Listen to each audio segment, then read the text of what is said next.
Jessa, Oh, nagtatrabaho ka pa rin ba kay Angelo?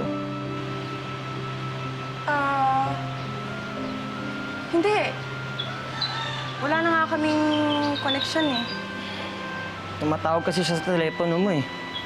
Pinatayan ko para hindi mo siya makausap. Nagkikita pa rin ba kayo? Oo.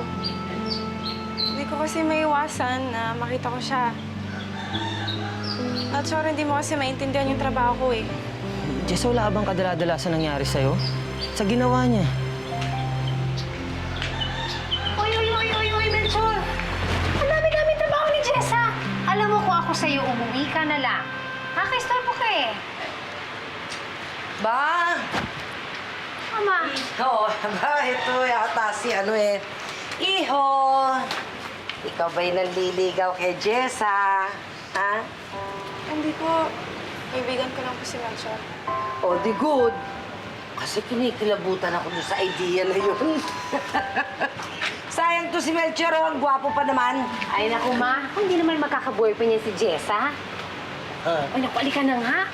Sige na, umuwi ka na ha. May pantrabaho si Jessa. Akin na yung dala mo ma. Parang nasira na itong payong natin. Alika na.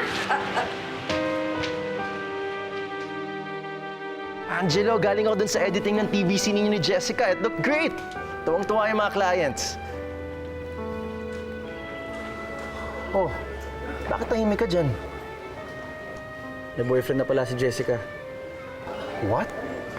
Sigurado ka ba? Nakausap ko siya kanina. Binagsakan pa akong telepono. Ba't di mo itanong kay Jessica kung taken na talaga siya? Para lang makasiguro ka.